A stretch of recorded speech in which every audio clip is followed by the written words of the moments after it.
Assalamualaikum warahmatullahi wabarakatuh. Selamat pagi anak-anakku, salam dan bahagia. Mudah-mudahan hari ini kalian masih semangat di hari yang pertama, hari masa pengenalan lingkungan sekolah. Pertama-tama perkenalkan dulu, nama saya Miss Oki. Di sini saya pengajar bahasa Inggris. Untuk hari ini, Miss akan menyampaikan materi tentang pembinaan mental agama di sekolah, kemudian wawasan Wiyata Mandala, dan kesadaran berbangsa dan bernegara. Untuk materi yang pertama, kita masuk ke pembinaan mental agama di sekolah.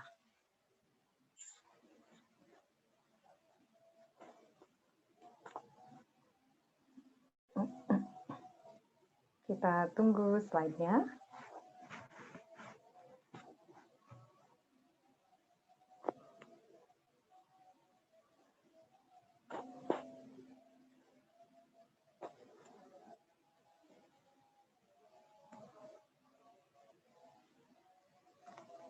Iya. Kok? Iya, oke. Ya, anak-anakku, untuk materi pertama adalah pembinaan mental agama di sekolah. Seperti kita ketahui, di setiap satuan pendidikan pasti akan mengutamakan pendidikan agama.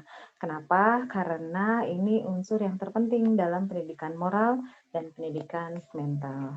Yang selanjutnya, bimbingan mental keagamaan ini kita dapat simpulkan bahwa sebagai suatu bimbingan atau pembinaan yang diarahkan atau ditujukan untuk pembinaan mental atau jiwa seseorang ke arah yang lebih baik dan sesuai dengan ajaran agama. Yang selanjutnya, kenapa bimbingan mental penting juga dilaksanakan di sekolah, yaitu pendidikan moral yang paling baik itu sebenarnya terdapat dalam agama. Karena nilai-nilai moral yang dapat dipatuhi dengan kesadaran sendiri dan penghayatan tinggi tanpa unsur paksaan dari luar atau dari manapun itu datangnya dari keyakinan beragama. Dan untuk selanjutnya, kesimpulannya, agama juga sangat penting ditanamkan sejak usia dini. Kenapa? Agar saat mereka dewasa, mereka tidak mudah goyah dan pendiriannya tetap kokoh dan tentunya jauh dari perbuatan negatif. Jadi kesimpulannya, dimanapun dan kapanpun, agama adalah dasar dalam kehidupan. Selanjutnya, kita masuk ke materi wawasan Wiyata Mandala. Mungkin adik-adik pernah dengar atau sering dengar ya saat masuk pertama kali ke sekolah, wawasan Wiyata Mandala itu apa sih? Coba kita lihat selanjutnya. Di sini kita akan bahas tentang pengertiannya, penting dan isi dan peran siswa dalam wawasan Wiyata Mandala. Yang pertama, apa wawasan Wiyata Mandala? Wawasan Wiyata Mandala di sini berarti wawasan pandangan. Sedangkan Wiyata itu adalah pengajaran atau pendidikan. Dan Mandala itu berarti lingkungan. Jadi kalau kita simpulkan, wawasan Wiyata Mandala adalah cara memandang sekolah sebagai lingkungan pendidikan dan pembelajaran. Selanjutnya, mengapa sih harus ada wawasan Wiyata Mandala dalam sekolah? Hal ini untuk mewujudkan situasi dan kondisi yang aman, tentram dan nyaman selama kegiatan belajar mengajar berlangsung di sekolah. Dan inilah yang perlu disatukan dalam suatu sekolah agar warga di dalam sekolah itu tahu eksistensi sekolah itu seperti apa. Dan kesatuan pandangan inilah yang kita sebut wawasan Wiyata Mandala. Selanjutnya, ya, isinya apa saja sih yang dalam wawasan Wiyata Mandala itu? Yang pertama, sekolah itu sendiri merupakan wawasan Wiyata Mandala atau lingkungan pendidikan. Kemudian di situ ada wewenang dan tanggung jawab penuh sebagai kepala sekolah. Kemudian ada kerjasama guru dengan orang tua murid. Kemudian guru di sini juga harus menjunjung tinggi martabat dan citra guru. Dan yang terakhir, sekolah sebagai Wiyata Mandala harus bertumpu pada masyarakat sekitarnya. Kemudian selanjutnya,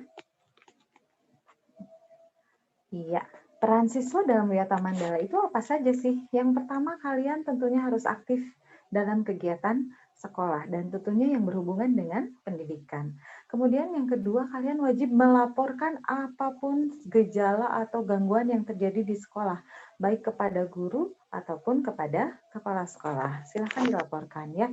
Kemudian yang ketiga, membantu terciptanya tata tertib di sekolah. dan mematuhinya tentunya ya. Jadi nanti akan disebutkan tata tertib apa saja sih kalian harus mematuhinya. Dan kemudian yang nomor 4, siswa berusaha untuk memanfaatkan waktu seefisien mungkin dalam belajar. Kalian nanti akan belajar ya bagaimana cara belajar efektif atau mengefisiensikan waktu. Kemudian yang kelima, pemanfaatan fasilitas belajar yang ada sebaik mungkin dan menjaganya agar tetap dalam kondisi optimal. Kemudian selanjutnya, kalian bisa mengikuti kegiatan kurikuler dan ekstrakurikuler yang membantu proses belajar mengajar dan tentunya mengembangkan minat dan bakat kalian.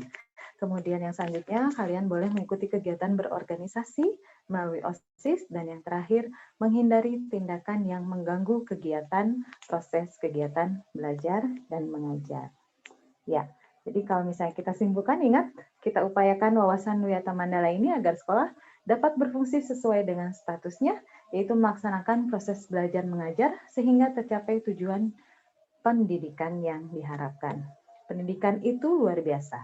Karena laksana air di padang gersang, pendidikan membantu memperluas cakrawala pandangan kita akan indahnya hidup dengan berbagai ilmu. Bersyukurlah karena kita bisa menjadi bagian dari pendidikan. Ya, itu tentang wawasan Wiyata Mandala ya anak-anak. Kemudian sekarang kita akan masuk ke kesadaran berbangsa dan bernegara. Ya, di sini kalian hidup di negara Indonesia ya, tentunya merupakan wilayah kepulauan yang terintegrasi antara daratan dan lautan dan berbentuk negara kesatuan, dan di situ membentuk pembangunan ekonomi dalam mewujudkan masyarakat sejahtera sebagai cita-cita para pahlawan kita. Nah, membangun kesadaran ini bagi para pemuda itu merupakan hal yang penting. Tentunya kalian semua sebagai pemuda. Kenapa? Karena kalian ini adalah penerus bangsa ini. Ya. Selanjutnya, kenapa sih kita harus meneruskan cita-cita para pemuda zaman dulu? Dulu itu negara, mohon maaf, dulu itu pemuda berusaha atau berjuang untuk memerdekakan Indonesia. Dan sekarang kalian tinggal menikmati dan meneruskan perjuangan bangsa ini. Tanpa pemuda zaman dulu kita tidak ada artinya. Oleh sebab itu, mengingat kembali apa saja peranan pemuda di masa sejarah tersebut juga sangat penting sebelum mengetahui atau memahami peran pemuda sebagai generasi penerus bangsa saat ini. Kemudian selanjutnya, ya ini gambar pemuda zaman dulu masih memegang senjata ya. Kalau sekarang zamannya memegang gadget mungkin ya. Nah, kalian bisa usahakan dengan gadget ini bisa memajukan perjuangan pemuda zaman dulu ya. Nah, ini tugas pemuda masa kini. Yang pertama, berinovasi dan mengikuti perkembangan zaman. Kemudian meningkatkan rasa solidaritas dan empati terhadap sesama. Dan ketiga, ikut serta dalam proses demokrasi. Tentunya harus giat belajar dan tidak mudah putus asa. Dan yang terakhir, optimis dan mau bekerja keras. Ya, itu tentang kehidupan berbangsa dan negara. Kenapa kita harus melakukan hal yang seperti itu? Karena sekarang sudah tidak ada waktu lagi untuk berdiam diri di zona nyaman. Berdirilah dan kepalkan kedua tanganmu. Bangsa ini membutuhkan perubahanmu. Ya, itu materi hari ini, materi yang pertama. Nanti setelah kalian mencerna materi yang disampaikan hari ini, kalian akan masuk ke room selanjutnya, ke kelompok masing-masing dengan pendamping kelas masing-masing. Akan ada beberapa refleksi dan tugas asinkronus yang akan kalian kerjakan. Tolong dikerjakan dengan baik dan benar. Terima kasih. Sekian dari ini. Sampai jumpa. Assalamualaikum warahmatullahi wabarakatuh. Salam dan bahagia.